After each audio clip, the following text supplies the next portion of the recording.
Friends, आज हम बात करने वाले हैं एक ऐसे मुद्दे पर जो सिर्फ एक एक्ट्रेस और एक सुपरस्टार के बीच का डिस्प्यूट नहीं है, बल्कि पूरी भोजपुरी इंडस्ट्री के एक गहरे प्रॉब्लम को सामने लाता है। मैं बात कर रही हूँ पवन सिंह और अंजलि राघव के स्टेज कंट्रोवर्सी की, जिसने फैंस, क्रिटिक्स और मीडिया सबको झटका दिया। लेकिन इसके पीछे सिर्फ एक वायरल वीडियो की कहानी नहीं, बल्कि एक लंबी हिस्ट्री और एक प्रॉब्लमेटिक कल्चर छुपा हुआ है। तो आइए इसके बारे में बात करते हैं। So let's start. Pawan Singh Bhojpuri cinema का एक बहुत बड़ा नाम है। उनका गाना लॉलीपॉप लागेलू ने उन्हें ओवरनाइट सुपरस्टार बना दिया था। उसके बाद उनकी फैन फॉलोइंग सिर्फ बिहार यूपी ही नहीं, बल्कि पूरे देश में फैल गई। इनफैक्ट कुछ टाइम पहले तो उन्होंने अंबानी के भी शादी में इस गाने पे परफॉर्मेंस दी थी। लोग उन्हें भोजपुरी का सलमान खान भी कह देते हैं, क्योंकि उनके फिल्म रिलीज होते ही बॉक्स ऑफिस पर धमाका होता है। लेकिन साथ ही साथ पवन सिंह हमेशा कंट्रोवर्सीज के घेरे में भी रहे हैं। उनकी पर्सनल लाइफ में शादीशुदा जिंदगी, डोमेस्टिक वायलेंस के अक्यूजेशंस और अब वुमेन कोस्टार्स के साथ प्रॉब्लमेटिक बिहेवियर, ये सब उनके इमेज पर बार बार सवाल उठाते रहे हैं। 29 अगस्त 2025 को लखनऊ में एक प्रमोशनल इवेंट था गाने सैया सेवा करे के लिए।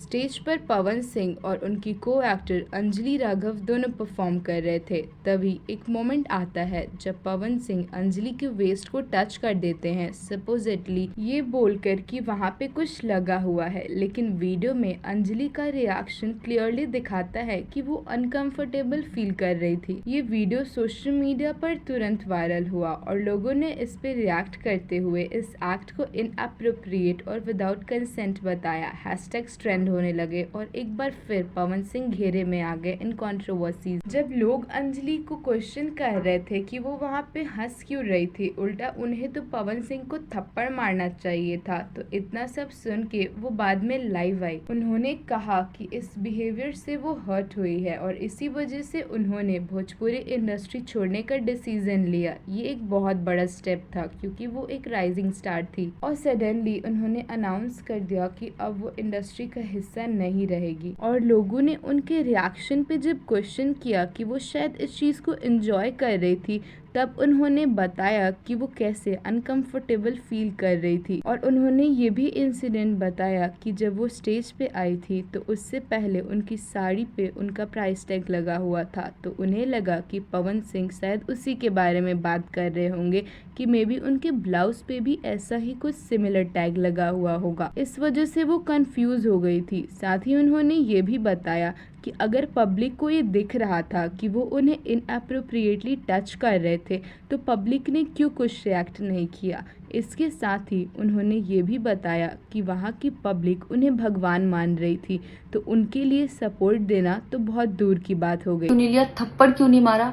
और कुछ लोग मुझे ही गलत समझ रहे हैं, कुछ मीम्स पे लिख रहे हैं कि ये तो हंस रही थी, मजे ले रही थी। कि पब्लिक में कोई मुझे ऐसे टच करके जाएगा, उसमें मुझे खुशी होगी, मुझे मजे आएंगे। और जब मैं लखनऊ में गई, मैं स्टेज पर थी, मैं पब्लिक से बात कर रही थी, पवन सिंह जी ने मुझे बोला कि इधर कुछ लगा हुआ है। उससे थोड़ी देर पहले ही मेरी ड्रेस वो न्यू थी, साड़ी में नीचे टैग लगा रह गया था। तो मेरे दिमाग में आया कि शायद ब्लाउज का भी टैग लटक रहा होगा। मैं हंसकर उस चीज को दबा रही थी कि अगर मेरा टैग लगा भी है तो वो चीज जिस टाइम मैं पब्लिक से माइक में बात कर रही हूँ उस टाइम ना बोल के साइड में भी बोली जा सकती है, इसलिए मैं उस चीज को उस टाइम पे दबा रही थी। मैंने हंस के टाला, अवॉइड किया और फिर दोबारा बात करने लगी। वो बोले नहीं कुछ लगा है, नहीं कुछ लगा है, तो मैंने कहा नहीं लगा। वो बोले लगा हुआ है। तो मुझे लगा कि शायद लगा ये तो मेरे को लग रहा था कि कुछ लगा है, इसलिए ये बोल रहे हैं। और पर फिर भी मैंने हंस के वहां पे टाला, पब्लिक से अपनी बात कंप्लीट की। कंप्लीट करने के बाद जब मैं अपने टीम मेंबर से मैंने पूछा साइड में जाके कि कुछ लगा है, क्या लगा है, उन्होंने बोला कुछ भी नहीं लगा था। जब मैंने देखा मेरे सच में कुछ नहीं लगा था, तब मुझे बहुत ज्यादा बुरा लगा, गुस्सा आया और रोना भी आया। लेकिन मुझे ये नहीं समझ आया कि मैं अब क्या करूं यहाँ पर, क्योंकि जहां मैं गई थी लखनऊ में, पवन सिंह जी खुद भी वहीं के रहने वाले हैं, उसी जगह पर इवेंट था। जितना वो क्राउड था वो सारा उनका फैन बेस था। उनको भगवान बोल रहे थे और भक्त बोल बोल के उनके पैरों में गिर रहे थे। वो उनका फैन बेस था, क्राउड था। तो मुझे समझ नहीं आया कि मैं क्या करूं। अगर मैं कुछ भी बोलती तो क्या वो लोग मुझे सपोर्ट करते। मेरे साथ कुल 3-4 बंदे यहाँ से गए थे, तो वहां जितना क्राउड था क्या वो लोग मेरा साथ देता। किसी भी लड़की को उसके बिना परमिशन के टच करना ही पहली बात बहुत गलत है, और फिर इस तरीके से टच करना तो हद से ज्यादा गलत है। यही सेम चीज अगर हरियाणा में हुई होती ना, तो मुझे जवाब देने की जरूरत नहीं पड़ती, यहाँ की पब्लिक अपने आप जवाब दे देती, यहाँ की ऑडियंस फुल सपोर्ट करती और जवाब देती। कंट्रोवर्सी बढ़ने के बाद पवन सिंह ने अपने इंस्टाग्राम पर एक नोट लिखकर अंजलि से माफ़ी मांगी।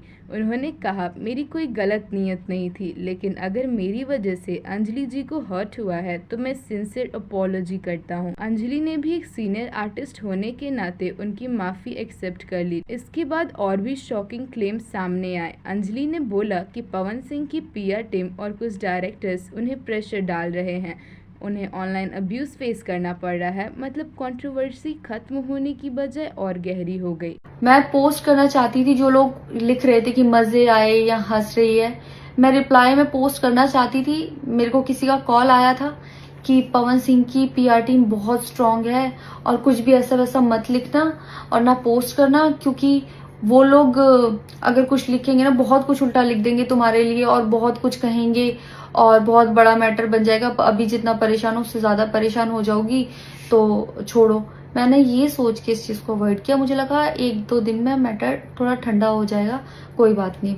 मैंने कहा पर्सनली कभी बात करूंगी इस बारे में इनसे, लेकिन बढ़ता जा रहा है। ऊपर से ना उनकी तरफ से कोई रिप्लाई मिला। ये PR वाला चीज़ तो उन्होंने पहले ही क्लियर कर दिया था और शायद इस प्रेशर की वजह से ही उन्होंने इस अपोलॉजी को एक्सेप्ट भी कर लिया बड़ी आसानी से, क्योंकि वो इस मुद्दे को और ज़्यादा नहीं बढ़ाना चाहती थी।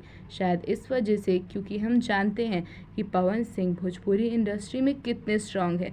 इंडस्ट्री में ही नहीं बल्कि उनके पॉलिटिकल कनेक्शंस भी काफ़ी स्ट्रांग है यूपी बिहार में। अगर हम थोड़ा पीछे जाए तो ये पहली बार नहीं है जब पवन सिंह पर ऐसे एलिगेशंस लगे हैं।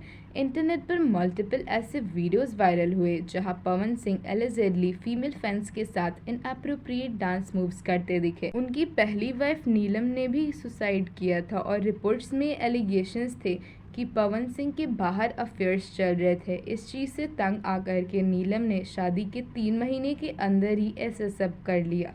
ये केस काफ़ी बड़ा मीडिया ट्रायल बना था। इंडस्ट्री के इनसाइडर्स बार बार ये बोलते आए हैं कि भोजपुरी सेट्स पर प्रोफेशनलिज्म की कमी होती है और एक्ट्रेसेस को अक्सर अनकंफर्टेबल सिचुएशंस फेस करनी पड़ती है। अब ये सिर्फ पवन सिंह की बात नहीं है, भोजपुरी फिल्म इंडस्ट्री का एक लंबा हिस्ट्री है वुमेन के एक्सप्लॉयटेशन और ऑब्जेक्टिफिकेशन का। हर दूसरे भोजपुरी गाने में double meaning lyrics, vulgar choreography और वुमेन को सिर्फ एक ग्लैमर ऑब्जेक्ट की तरह दिखाया जाता है। कई एक्ट्रेसेस ओपनली बोल चुकी हैं कि भोजपुरी इंडस्ट्री में कास्टिंग काउच एक कॉमन प्रैक्टिस है। छोटे टाउन्स या फिर मेलास में जो भोजपुरी शोज होते हैं उनमें कई बार एक्ट्रेसेस के साथ मिसबिहेवियर होता है, चाहे वो ऑडियंस की तरफ से हो या कभी कभी को स्टार्स की तरफ से। यानी कि इशू सिर्फ एक एक्टर का नहीं है, पूरी इंडस्ट्री की सोच में प्रॉब्लम है। कंसेंट, प्रोफेशनलिज्म और वुमेन सेफ्टी जैसी चीजों को अक्सर इग्नोर कर दिया जाता है। जब पवन अंजलि वीडियो वायरल हुआ तो लोगों ने इस पर रिएक्ट किया and they wrote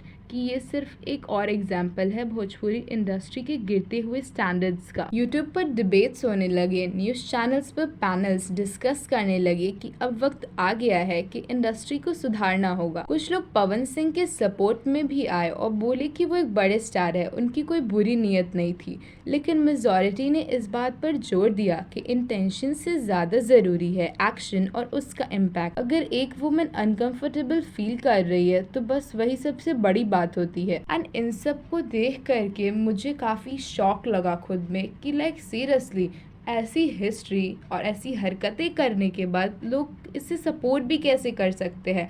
but still some blind fans of Pawan Singh are even commenting bad things about the one who are making video upon this. अब अंजलि राघव का डिसीजन इंडस्ट्री छोड़ने का काफ़ी ज़्यादा डीप मीनिंग वाला है।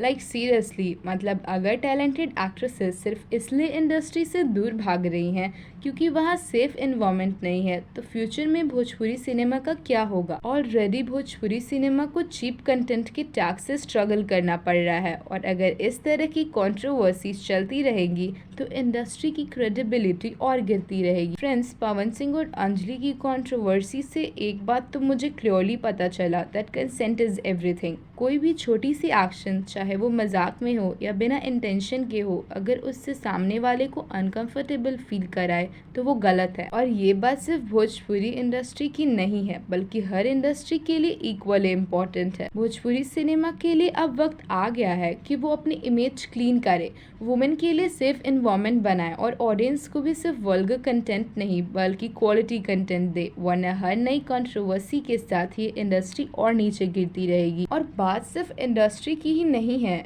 इन सब वल्गर कंटेंट्स की वजह से वहाँ के लोग को भी शेम किया जाता है। एंड वी एज ऑडियंस हमें अपनी रिस्पॉन्सिबिलिटी समझनी होगी, क्योंकि जब तक हम चीप सॉन्ग्स और प्रॉब्लमेटिक स्टार्स को इनकरेज करते रहेंगे तब तक चेंज पॉसिबल नहीं है। सो फ्रेंड्स, आपको क्या लगता है, क्या पवन सिंह इसके बाद सुधर पाएंगे? क्या इंडस्ट्री के स्टैंडर्ड सुधर पाएंगे या फिर सब कुछ वापस से नॉर्मल हो जाएगा? वेल, इस बात पर आपकी क्या राय है? Don't forget to comment it down.